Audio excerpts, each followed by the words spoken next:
Well, good evening.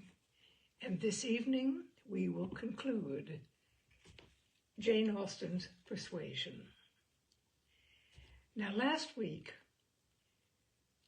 Anne Elliot had just read the missive that Captain Wentworth had clandestinely written to her, in which he poured out his love, saying that he had always been constant, unfair, ungenerous, etc., but always constant.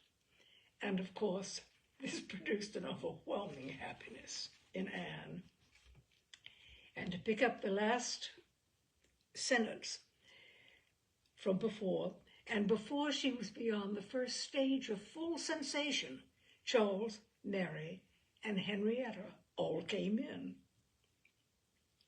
The absolute necessity of seeming like herself produced then an immediate struggle, but after a while she could do no more. She began not to understand a word they said, and was obliged to plead indisposition and excuse herself. They could then see that she looked very ill, were shocked and concerned, and would not stir without her for the world. This was dreadful. Would they only have gone away and left her in the quiet possession of that room, it would have been her cure. But to have them all standing or waiting around her was distracting, and in desperation she said she would go home. "By all means, my dear," cried Mrs. Musgrove, "go home directly and take care of yourself that you may be fit for the evening. I wish Sarah was here to doctor you, but I am no doctor myself. Charles, ring and order a chair. She must not walk." But the chair would never do. Worse than all, to lose the possibility of speaking 2 words to Captain Wentworth in the course of her quiet, solitary progress up the town, and she felt almost certain of meeting him, could not be borne. The chair was earnestly protested against, and Mrs. Musgrove, who thought only of one sort of illness, having assured herself with some anxiety that there had been no fall in the case, that Anne had not at any time lately slipped down and got a blow on her head, that she was perfectly convinced of having had no fall, could part with her cheerfully and depend on finding her better at night. Anxious to omit no possible precaution, Anne struggled and said, "I am afraid, madam, that it is not perfectly understood. Pray be so good as to mention to the other gentlemen that we hope to see your whole party this evening. I am afraid there has been some mistake, and I wish you particularly to assure Captain Harville and Captain Wentworth that we hope to see them both." "Oh, my dear, it is quite understood. I give you my word. Captain Harville has no thought but of going." "Do you think so? But I am afraid, and I should be so very sorry. Will you promise me to mention it when you see them again? You will see them both again this morning, I dare say. Do promise me." "To be sure I will, if you wish it. Charles, if you see Captain Harville anywhere, remember to give Miss Anne's message. But indeed, my dear, you need not be uneasy. Captain Harville holds himself quite engaged, I'll answer for it. And Captain Wentworth the same, I dare say." Anne could do no more, but her heart prophesied some mischance to damp the perfection of her felicity. It could not be very lasting, however. Even if he did not come to Camden Place himself, it would be in her power to send an intelligible sentence by Captain Harville.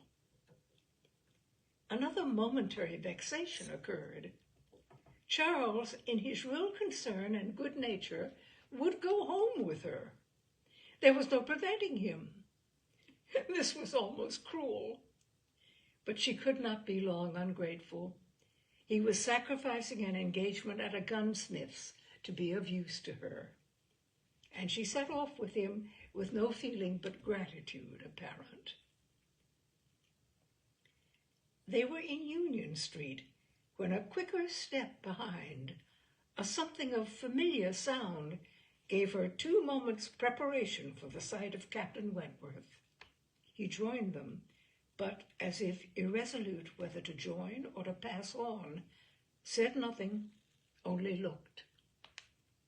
Anne could command herself enough to receive that look, and not repulsively. The cheeks which had been pale now glowed, and the movements which had hesitated were decided. He walked by her side. Presently, struck by a sudden thought, Charles said, "Captain Wentworth, which way are you going? Only to Gay Street or farther up the town?" "I hardly know," replied Captain Wentworth, surprised. "Are you going as high as Belmont? Are you going near Camden Place? Because if you are, I shall have no scruple in asking you to take my place and give Anne your arm to her father's door. She's rather done for this morning, and must not go so far without help. And I ought to be at that fellow's in the marketplace. He promised me the sight of a capital gun he is just going to send off. Said he would keep it unpacked to the last possible moment, that I might see it. And if I do not turn back now, I have no chance. By his description, a good deal like the second-sized double barrel of mine which you shot with one day around Winthrop." There could not be an objection. There could only be a most proper alacrity, a most obliging compliance for public view, and smiles reigned in, and spirits dancing in private rapture.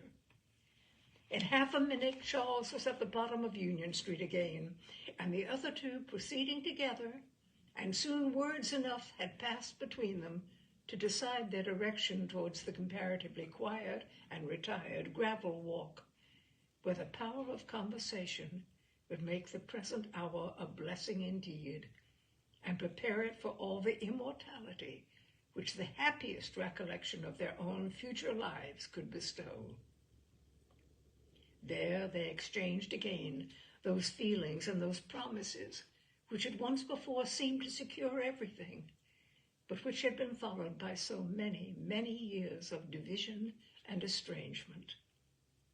There they returned again into the past, more exquisitely happy perhaps in their reunion than when it had first been projected, more tender, more tried, more fixed in a knowledge of each other's character, truth, and attachment, more equal to act, more justified in acting.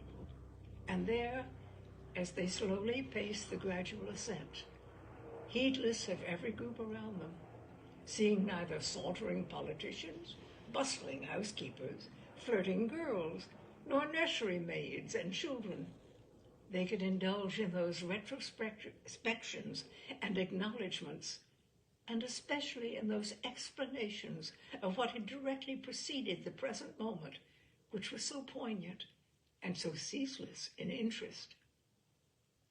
All the little variations of the last week were gone through, and of yesterday and today there could scarcely be an end. Of what he had then written, she had not mistaken him. Jealousy of Mr. Elliot had been the retarding weight, the doubt, the torment. That had begun to operate in the very hour of first meeting her in Bath, that had returned after a short suspension to ruin the concert, and that had influenced him in everything he had said and done, or omitted to say and do, in the last 24 hours. It had been gradually yielding to the better hopes which her looks or words or actions occasionally encouraged. It had been vanquished at last by those sentiments and those tones which had reached him while she talked with Captain Harville, and under the irresistible governance of which he had seized a sheet of paper and poured out his feelings.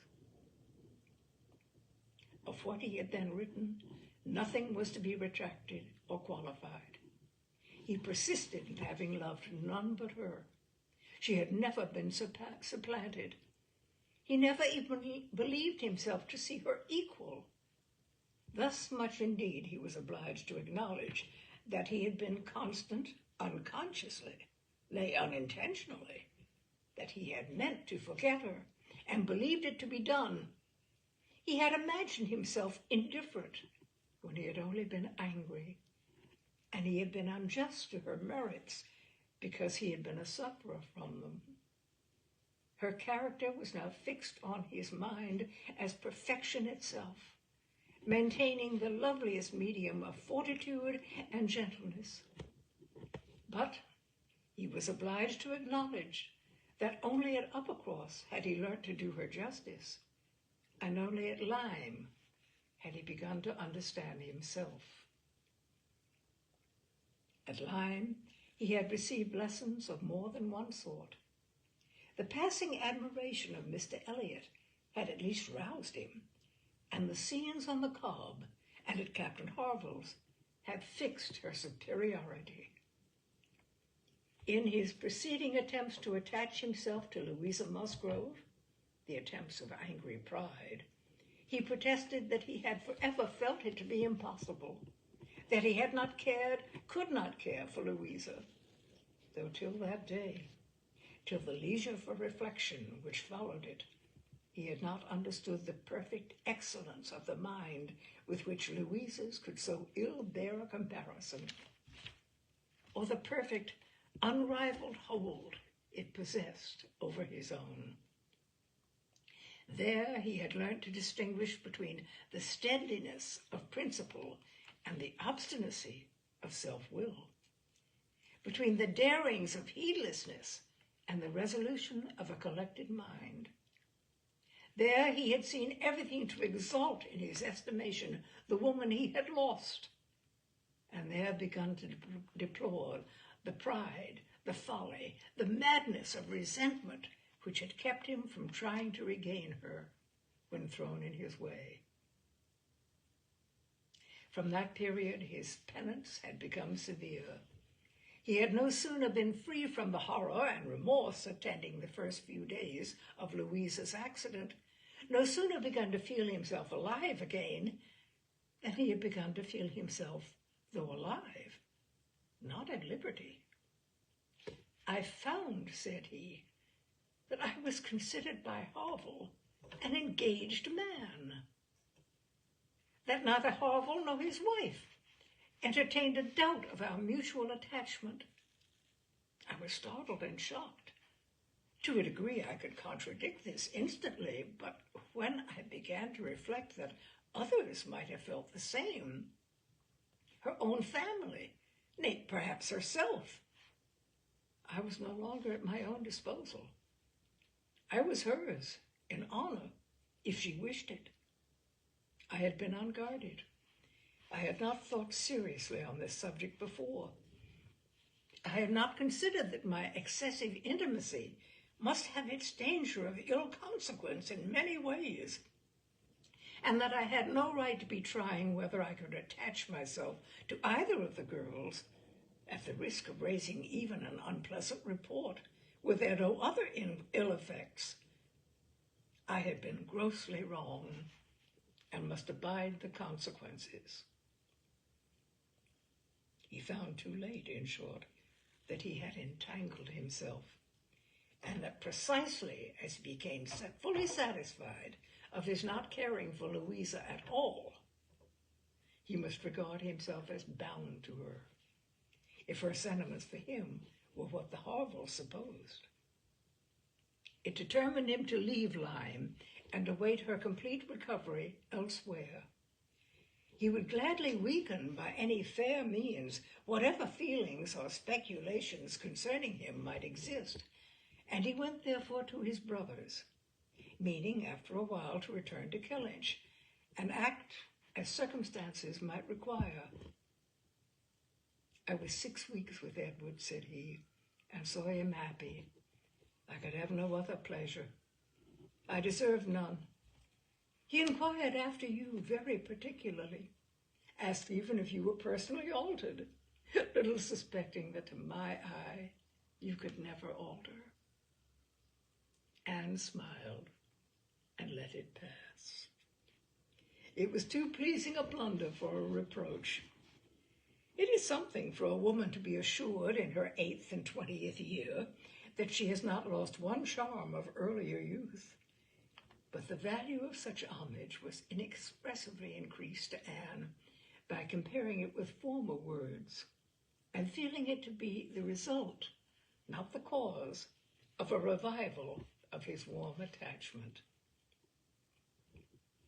He had remained in Shropshire, lamenting the blindness of his own pride and the blunders of his own calculations, till at once released from Louisa by the astonishing and felicitous intelligence of her engagement with Benwick. "Here," said he, "ended the worst of my state, for now I could at least put myself in the way of happiness. I could exert myself.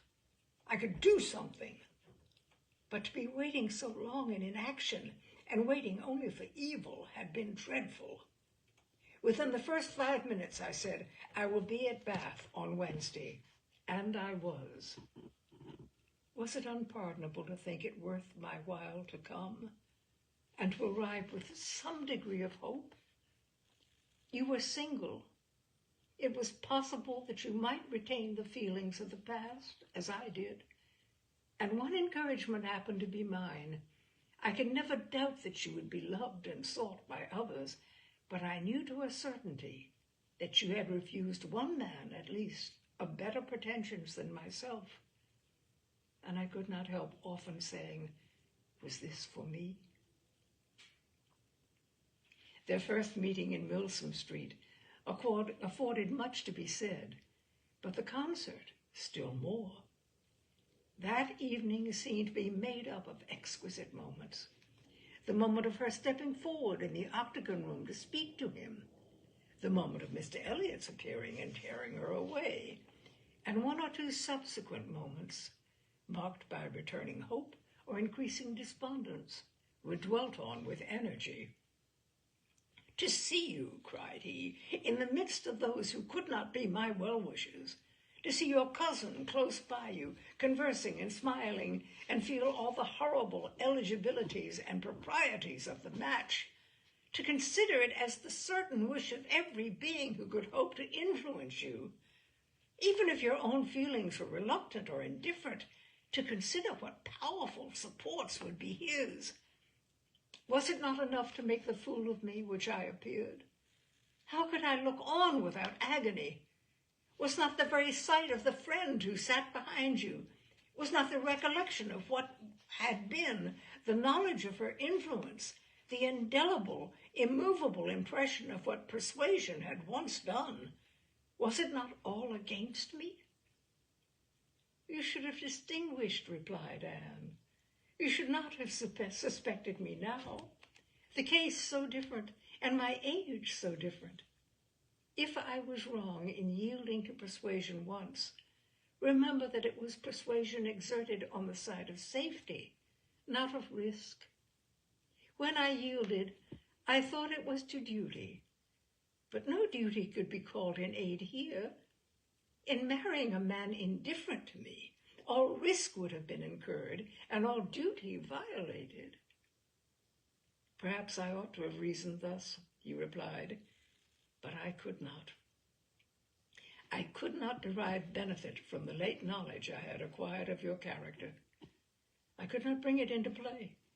It was overwhelmed, buried, lost in those earlier feelings which I had been smarting under year after year.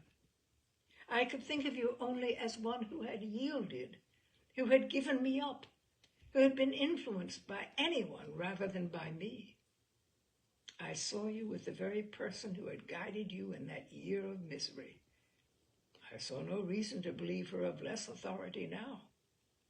The force of habit was to be added.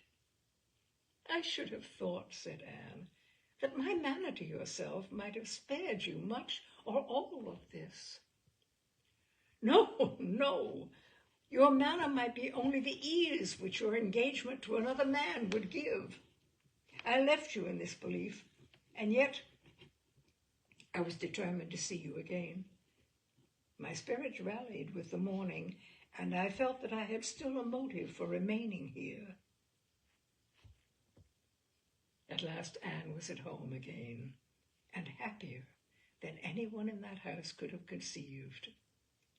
all the surprise and suspense and every other painful part of the morning dissipated by this conversation.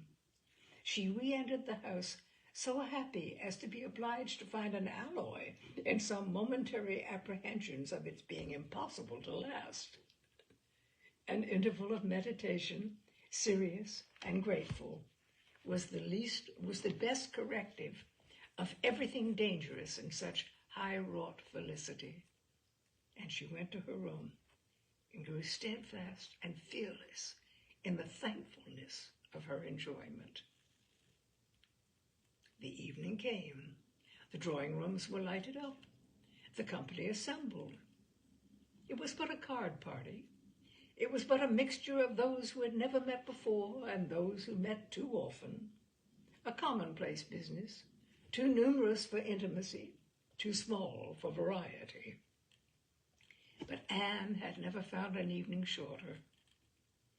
Glowing and lovely in sensibility and happiness, and more generally admired than she thought about or cared for. Mr. Elliot was there. She avoided, but she could pity him. The Wallaces, she had amusement in understanding them. Lady Dalrymple and Miss Carteret, they would soon be innocuous cousins to her.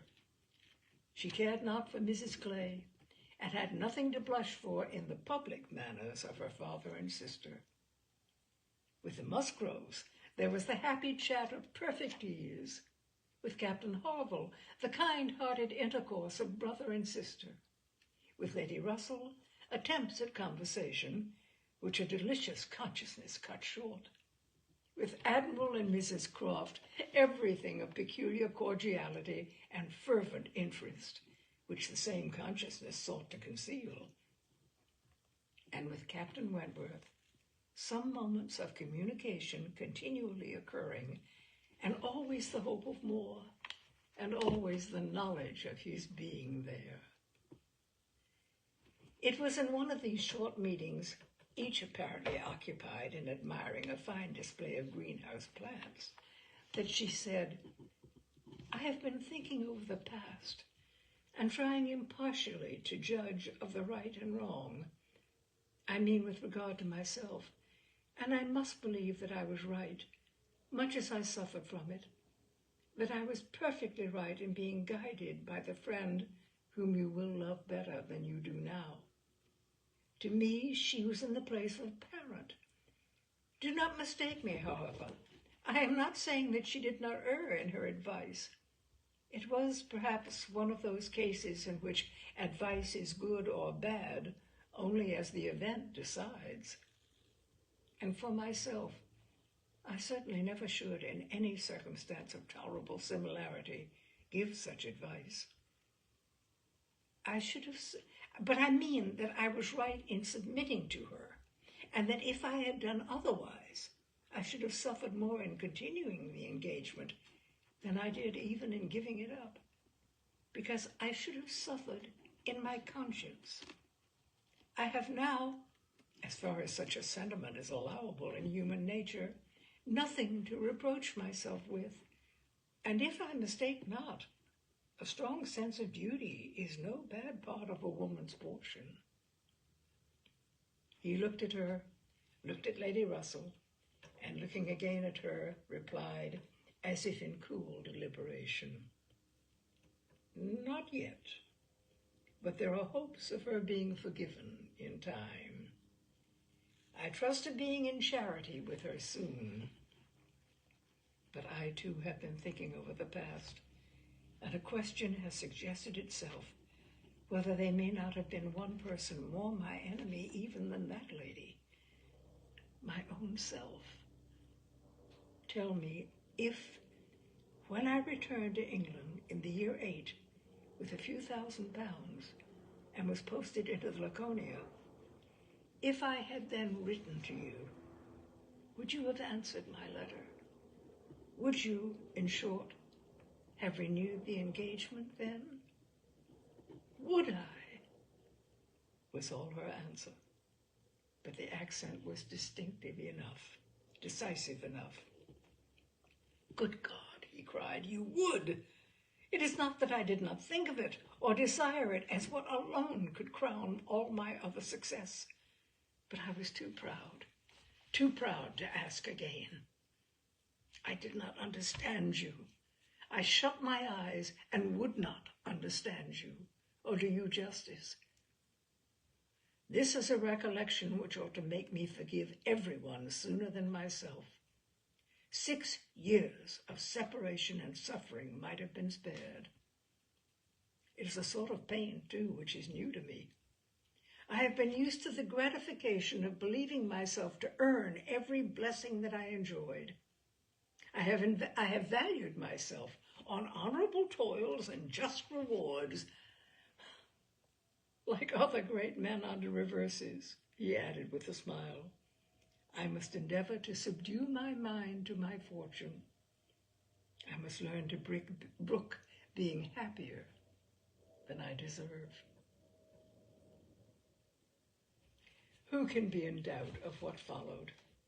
When any two young people take it into their heads to marry, they're pretty sure by perseverance to carry their point, be they ever so poor or ever so imprudent or ever so little likely to be necessary to each other's ultimate comfort. And if such parties succeed, how should a Captain Wentworth and an Anne Elliot, with the advantage of maturity of mind, consciousness of right, and one independent fortune between them, fail of bearing down every opposition?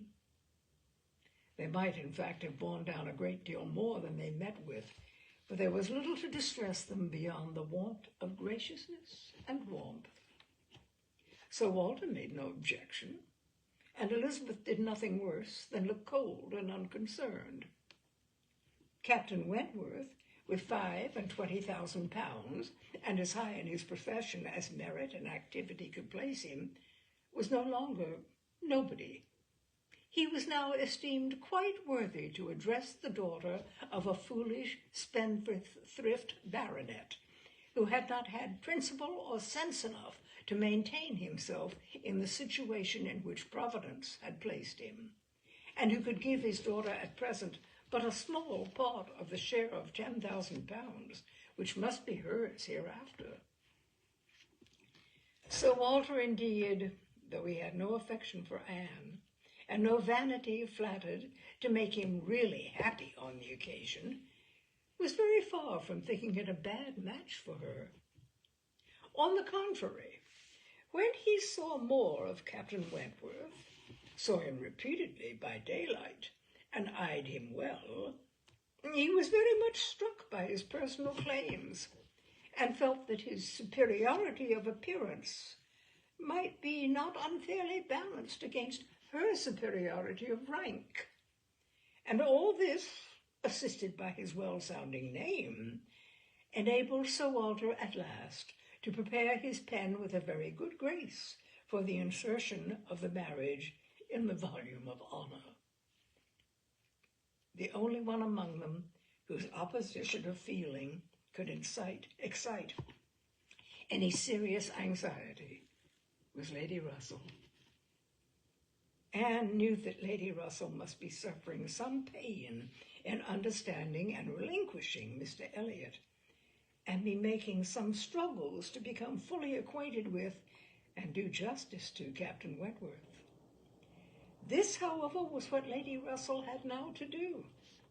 She must learn to feel that she had been mistaken with regard to both, that she had been unfairly influenced by appearances in each, that because Captain Wentworth's manners had not suited her own ideas, she had been too quick in suspecting them to indicate a character of dangerous impetuosity, and that because Mr. Elliot's manners had precisely pleased her in their propriety and correctness, their general politeness and suavity, she had been too quick in receiving them as the certain result of the most correct opinions and well-regulated mind.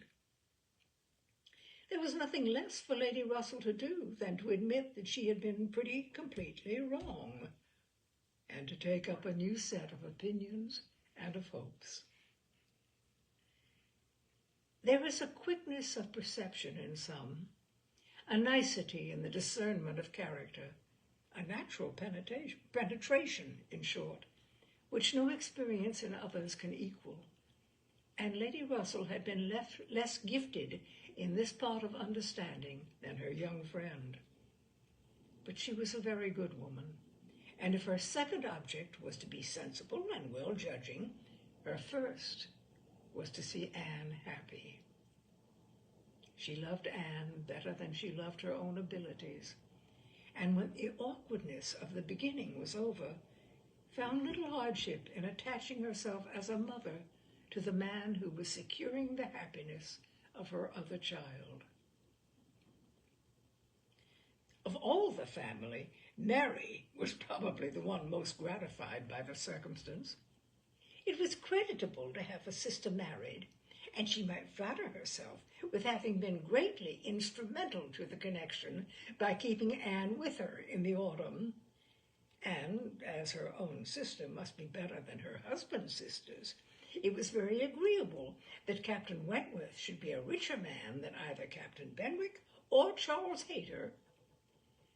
She had something to suffer, perhaps, when they came into contact again, on seeing Anne restored to the rights of seniority and the mistress of a very pretty lordolette. But she had a future to look forward to of powerful consolation. Anne had no Uppercross Hall before her, no landed estate, no headship of a family. And if they could but keep Captain Wentworth from being made a baronet, she would not change situations with Anne. It would be well for the eldest sister if she were equally satisfied with her situation, for a change is not very probable there. She had soon the mortification of seeing Mr. Elliot withdraw, and no one of proper condition has since presented himself to raise even the unfounded hopes which sunk with him. The news of his cousin Anne's engagement burst on Mr. Elliot most unexpectedly. It deranged his best plan of domestic happiness, his best hope of keeping Sir Walter single by the watchfulness which a son-in-law's rights would have given. But though discomfited and disappointed, he could still do something for his own interest and his own enjoyment. He soon quitted Bath, and on Mrs. Clay's quitting it likewise soon afterwards, and being next heard of as established under his protection in London, it was evident how double a game he had been playing, and how determined he was to save himself from being cut out by one artful woman, at least. Mrs. Clay's affections had overpowered her interest, and she had sacrificed, for the young man's sake, the possibility of scheming longer for Sir Walter. She has abilities, however, as well as affections, and it is now a doubtful point whether his cunning or hers may finally carry the day. Whether, after preventing her from being the wife of Sir Walter, he may not be wheedled and caressed at last into making her the wife of Sir William. It cannot be doubted that Sir Walter and Elizabeth were shocked and mortified by the loss of their companion and the discovery of their deception in her. They had their great cousins, to be sure, to resort to for comfort, but they must long feel that to flatter and follow others, without being flattered and followed in turn, is but a state of half enjoyment. Anne, satisfied at a very early period of Lady Russell's meaning to love Captain Wentworth as she ought, had no other alloy to the happiness of her prospects than what arose from the consciousness of having no relations to bestow on him, which a man of sense could value. There she felt her own inferiority keenly. The disproportion in their fortune was nothing. It did not give her a moment's regret. But to have no family, to receive and estimate him properly, nothing of respectability, of harmony, of goodwill to offer in return for all the worth and all the prompt welcome which met her in his brothers and sisters, was a source of as lively pain as her mind could well be sensible of, under circumstances of otherwise strong felicity. She had but two friends in the world to add to his list, Lady Russell and Mrs. Smith. To those, however, he was very well disposed to attach himself. Lady Russell, in spite of all her former transgressions, he could now value from his heart. While he was not obliged to say that he believed her to have been right in originally dividing them, he was ready to say almost anything else in her favor. And as for Mrs. Smith, she had claims of various kinds to recommend her quickly and permanently. Her recent good offices by Anne had been enough in themselves, and their marriage, instead of depriving her of one friend, secured her two. She was their earliest visitor in their settled life, and Captain Wentworth, by putting her in the way of recovering her husband's property in the West Indies, by writing for her, acting for her, and seeing her through all the petty difficulties of the case with the activity and exertion of a fearless man and a determined friend, fully requited the services which he had rendered or ever meant to render to his wife. Mrs. Smith's enjoyments were not spoiled by this improvement of income, with some improvement of health, and the acquisition of such friends to be often with, for her cheerfulness and mental alacrity did not fail her. And while these prime supplies of good remained, she might have bid defiance even to greater accesses of worldly prosperity. She might have been absolutely rich and perfectly healthy, and yet be happy. Her spring of felicity was in the glow of her spirits, as her friend Anne's was in the warmth of her heart. Anne was tenderness itself, and she had the full worth of it in Captain Wentworth's affection. His profession was all that could ever make her friends wish that tenderness less. The dread of a future war was all that could dim her sunshine. She gloried in being a sailor's wife, but she must pay the tax of quick alarm for belonging to that profession which is, if possible, more distinguished in its domestic virtues than in its national importance. And that is the conclusion of Persuasion by Jane Austen. Oh, thank you, my dears. And next week we will go back to short stories and the occasional, true episode. It will be a while before we do a novel again, because the idea is to give you something different each week, something different to contemplate, something different to enjoy. So, much later, months from now, I might consider doing a novel again, but for now, no, it's back to the short stories. And I hope you will join me next week. Actually, next week is going to be not a short story, but an essay, so to speak, by T.H. White called Tears. And it's about men and tears, and when tears were absolutely in fashion for men. So join me next week, please, my dears. Good night for now.